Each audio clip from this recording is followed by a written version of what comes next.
दोस्तों सोचो, रोजाना 7 करोड़ लोग एक ऐसे ऐप पर क्लिक करते हैं जहां सिर्फ खाना नहीं सपने भी बिकते हैं। क्या आपको पता है कि एक टाइम पर इसी ऐप का फाउंडर जॉब इंटरव्यू देने गया था लेकिन रिजेक्ट हो गया और आज वो शख्स इंडिया की फूड डिलीवरी का किंग बन चुका है।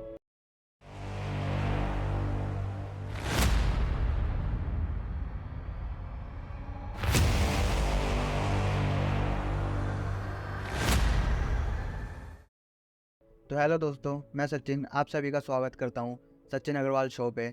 आज हम बात करेंगे जोमेटो के बारे में। एक सिंपल ऑनलाइन मेन्यू से शुरू हुआ सफ़र जो आज मल्टी बिलियन डॉलर कंपनी बन चुकी है।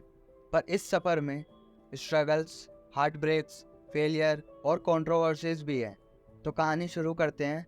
और सोच कर देखो, अगर रोजाना करोड़ों लोगों को खाना खिलाना हो तो कैसे हैंडल करोगे। जोमेटो के फाउंडर हैं दीपेंद्र गोयल। पंजाब के मुक्तसर गांव में पैदा हुए दीपेंद्र के पेरेंट्स दोनों टीचर थे। उनके घर में कड़क डिसिप्लिन लेकिन एकेडमिक्स की स्ट्रॉन्ग वैल्यू सिखाई गई।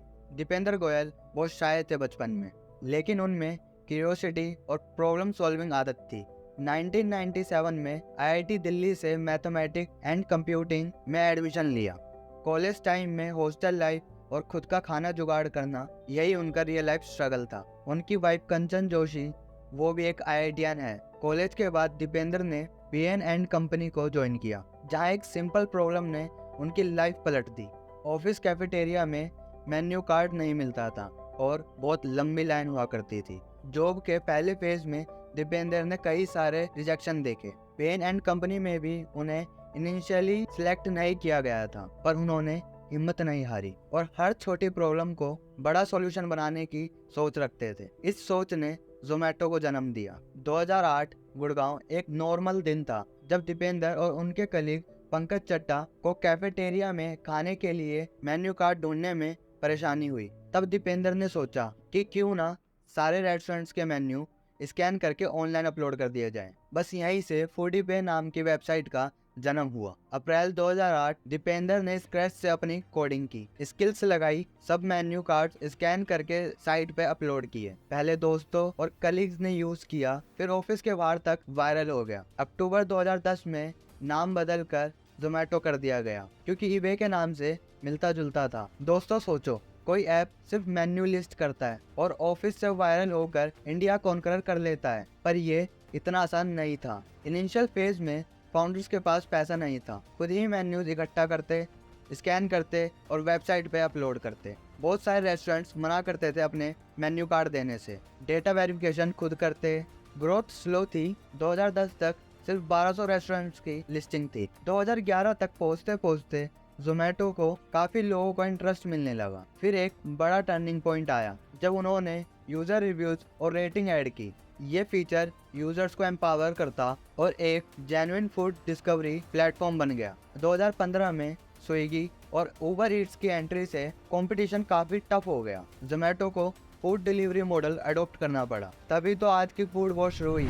अगर आप सोच रहे हैं कि जोमेटो पैसे कैसे कमाता है, तो जवाब है मल्टी स्ट्रीम रेवेन्यू। सबसे पहले ये रेस्टोरेंट से कमीशन चार्ज करता है हर ऑर्डर पर। दूसरा, प्रीमियम लिस्टिंग, रेस्टोरेंट्स को ज़्यादा हाईलाइट करने का पैसा लेता है। तीसरा, जोमेटो गोल्ड मेंबरशिप, जिससे एक्स्ट्रा डिस्काउंट और लॉयल्टी मिलती है। Food delivery, dine out booking, cloud kitchen support और एडवर्टाइजिंग भी इनकी मेजर इनकम लाइन्स है। इसके अलावा जोमेटो लॉजिस्टिक्स और B2B किचन सप्लाई का काम भी करता है। मतलब कंप्लीट एक फूड टेक इकोसिस्टम खड़ा कर दिया है। जोमेटो ने 2010 से फंड रेज करना शुरू किया। पहला मेजर इन्वेस्टमेंट इन्फोएज से मिला, जिन्होंने $1 मिलियन लगाए। 2013 में जोमेटो ने 16 कंपनियों में एक्सपेंशन कर दिया और साथ ही कैश बर्न बहुत बढ़ गया। Landmark investment, sequoia capital and financial और उबर ईट्स इंडिया के मर्जर से भी मिले। सबसे बड़ा मोमेंट आया जुलाई 2021 में, जब जोमेटो ने अपना आईपीओ लॉन्च किया। एक रिकॉर्ड ब्रेकर इवेंट था। लिस्टिंग दिन पर ही वैल्यूएशन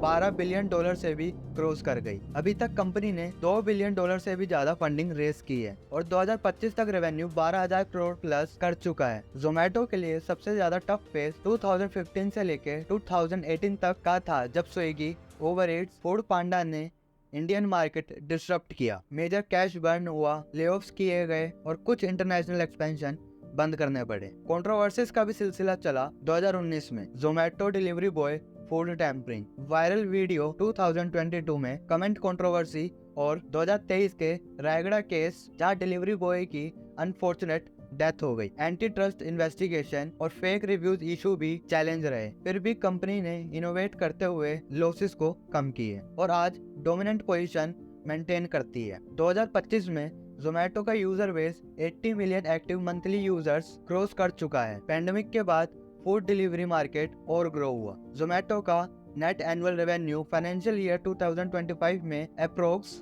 12,500 करोड़ है और एबिटा प्रॉफिटेबल है। Company grocery delivery, B2B kitchen supplies और ड्रोन बेस्ड डिलीवरी प्लॉट्स भी टेस्ट कर रही है। अब तो जोमेटो का presence Sri Lanka, UAE and parts of Europe तक स्प्रेड हो चुका है। स्विगी एक लौता टफ कंपटीटर है, लेकिन जोमेटो ने लॉयल्टी एंड टेक इनोवेशन से लीड मेंटेन कर रखी है। दोस्तों, जोमेटो की कहानी एक लेसन है। Never waste a good problem, turn every pain point into power. Deepinder के स्ट्रगल से ये सीखने को मिलता है कि फेलियर एंड रिजेक्शन एक नई शुरुआत होती है। एक सिंपल आइडिया जब पैशन और इनोवेशन से मिल जाए तो दुनिया कौन सी छोटी है। और याद रखो, बिजनेस का असली मजा तब है जब आप हर दिन नए लोगों को कुछ वैल्यूज प्रोवाइड करें। तो आप किस प्रॉब्लम को अपना अगला आइडिया बना रहे हो? अगर दीपेंद्र गोयल ऑफिस कैफेटेरिया की लाइन में अटक कर मेन्यू कार्ड की प्रॉब्लम सॉल्व ना करते तो शायद आज भारत की फूड टेक रेवोल्यूशन की ये कहानी ही ना बनती। तो दोस्तों, अपनी लाइफ की छोटी छोटी प्रॉब्लम्स को लाइटली मत लो, हो सकता है वो कल का $1 बिलियन स्टार्टअप बन जाए। अगर आपको ये स्टोरी इंस्पायरिंग लगी हो तो वीडियो को लाइक करो, चैनल को सब्सक्राइब करो और कमेंट में लिखो कौन सी कंपनी की स्टोरी दूसरी देखना चाहोगे। मिलते हैं किसी नेक्स्ट वीडियो में, तब तक के लिए कीप लर्निंग, कीप ग्रोइंग। जय हिंद।